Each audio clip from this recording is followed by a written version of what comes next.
Let's directly cut across to the joint statement issued by External Affairs Minister Sushma Swaraj and US Secretary of State John Kerry. Listen in. Energy, trade and investment, science and technology, regional and global issues. The extent to which our cooperation has an impact on the well-being of our people, our economies, and our respective regional and global interests makes us a truly defining partnership. And the extent to which revitalized India-US ties contribute to peace, security and prosperity of our neighborhood, the Asian region and beyond, makes our relationship truly strategic. We recognized that today both sides stand at an important turning point. Today, we can once again realize the latent potential of our partnership, which is based on common fundamental values and converging long-term strategic interests. Secretary Kerry and Secretary Pritzker were generous in their assessment of what our new government will be able to do to realize the expectations of our people. We recognize that there is much hard work ahead to realize the people's mandate in an election of hope. My colleagues and I underlined that for our part, we see great potential for the United States as a global partner. We underlined our interest in seeing a much more robust American presence in the Indian economy, as investors, as trade partners, in skill development, in defense, and in science and technology. We also recognized that the regional and global aspect of our strategic partnership has great value for both sides, especially in the current situation of global and regional flux. We are delighted that there is a growing global dimension in our partnership. We agreed that the visit of Defense Secretary Hagel next Friday is an important opportunity to energize our defense partnership and begin the process of giving it a new strategic content. We also recognized that the maturing of our strategic relationship has given both sides the capacity to treat issues where we diverge as an opportunity for further conversation and dialogue. Towards this end, we discussed scheduling our long-pending commercial dialogue, our ministerial trade policy forum, and other vital dialogue mechanisms to address outstanding trade and economic issues that arise as a natural result of different perceptions.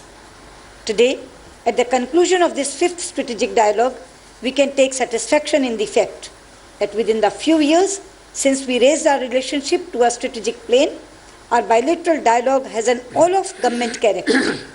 The new energy that our meeting today has imparted to partner departments and ministries should lead to determined efforts to ensure that the summit meeting in September between Prime Minister Narendra Modi and President Obama raises our partnership to a new level. I want to thank our distinguished guests for their presence here in India. We appreciate their commitment to this partnership and the substantive contributions made on both sides today. While I am pleased at the current effort to build on the momentum of our elections, we can be truly satisfied if we sustain this effort to ensure the best possible outcomes from the summit this September and through the rest of the year. I now request Secretary Kerry to address you, after which we'll take a few questions. Thank you. Well, thank you very much, Minister Swaraj. I want to thank you, first of all, for your leadership, and I particularly want to thank you for the important perspective you brought to the discussions here today, as well as your very, very generous welcome. Thank you very much. And in fact, the Minister was extremely generous and permitted me to make a number of must-do phone calls during our session, and I'm very grateful to her for her indulgence. I also want to acknowledge and thank the many members of the United States delegation who joined me here today. Secretary Penny Pritzker is as good a Commerce Secretary as you could ever find, and I'm blessed to have her not only as a friend but as a colleague in this endeavor. And I saw firsthand today how important her leadership is in all that we are trying to undertake in science and technology, trade, all of our commercial activity and our economic issues. Before I begin to discuss what we've accomplished in the past few days, and it has been a few days because a number of members of our delegation arrived here several days ago and began meetings in Mumbai and here in Delhi.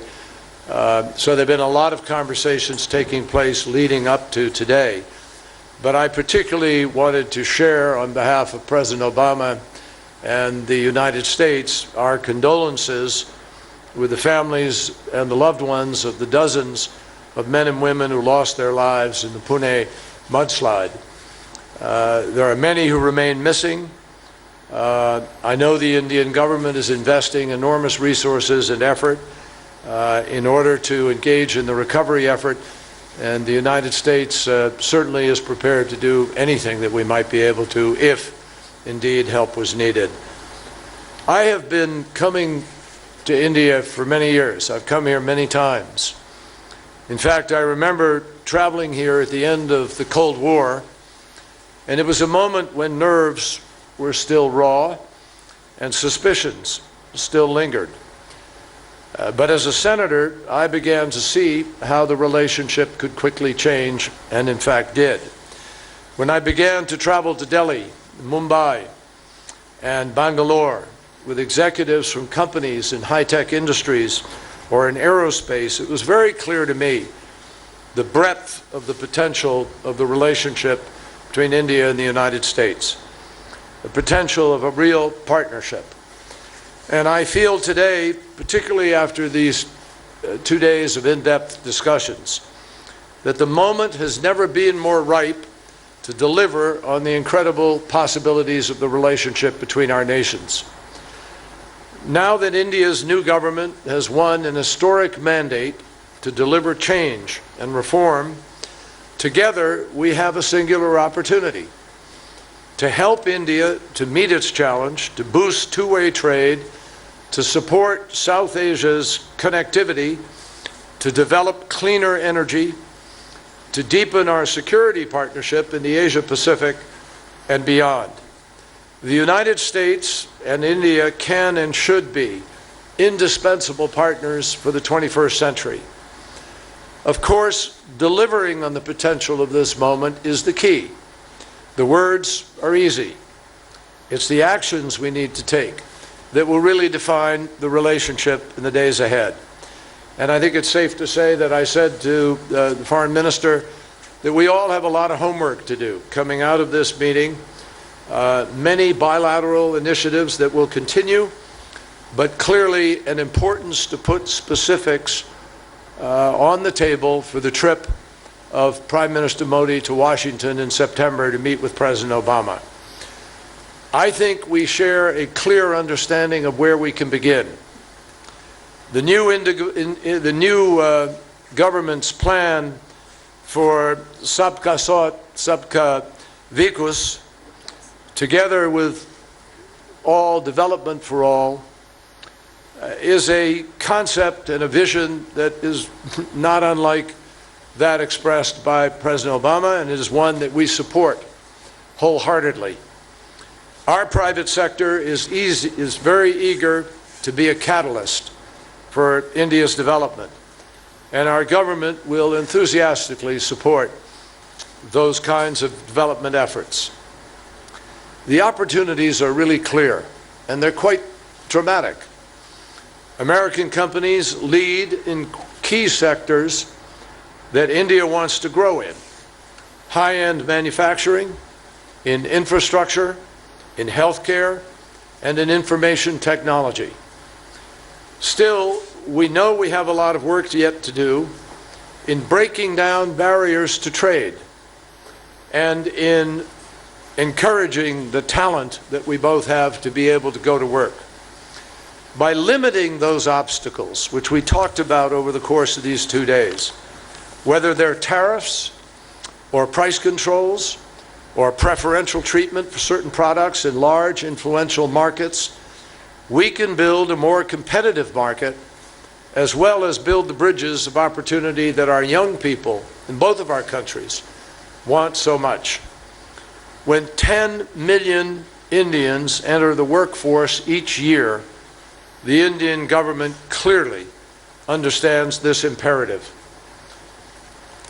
Another topic that we spent a great deal of time discussing today was climate change. In past months, we have begun to find more common ground on this important global issue. There is no place where the challenges posed by climate change and the economic opportunities of renewable energy converge like they do in India today. We want to help India to be able to meet this challenge, to make the connections, and to be able to help supply clean electricity to the 400 million Indians who today live without power. I know this is a priority for the Prime Minister, and it's a priority that we're prepared to try to share. This morning, I had the privilege of visiting IIT, the Indian Institute of Technology, and I met with some of the young doctorate candidates, doctoral candidates, and master's candidates who are doing fascinating research and development. This is one of India's and the world's premier institutions where students and researchers and their professors, obviously, are experimenting and working with the use of biomass and algae as sources of green energy, also a new means of water treatment, cleaning water. It was really encouraging to see what is happening there, and I hope that that we'll be able to see Indian and American institutions coming together in a more formalized and productive way in order to be able to encourage that kind of joint research and innovation. We also want to be clear. Climate change and energy shortages are not something that might happen way off in the future. It's here with us now. Extreme weather, blackouts, scarce resources, all of these things endanger human health, prosperity, and they ultimately endanger security for all of us. Prime Minister Modi has stated clearly that he understands the urgency of this issue. He's called for a saffron revolution because the saffron color represents energy. He said that this revolution should focus on renewable energy sources, such as solar energy, in order to meet India's growing energy demand. He is absolutely right. The United States could not agree with him more, and together we believe that we could at last begin a new and constructive chapter in the United States-India climate change relationship. Lastly, in this century, one that will continue to be defined by competing models of governance, India and the United States have a common responsibility. It is to prove that democracies can deliver the full expectations of their citizens. Our two nations believe that when every citizen, no matter their background, no matter their beliefs, can make their full contribution, that is when a nation is strongest and most secure. And that certainly applies to India and the United States.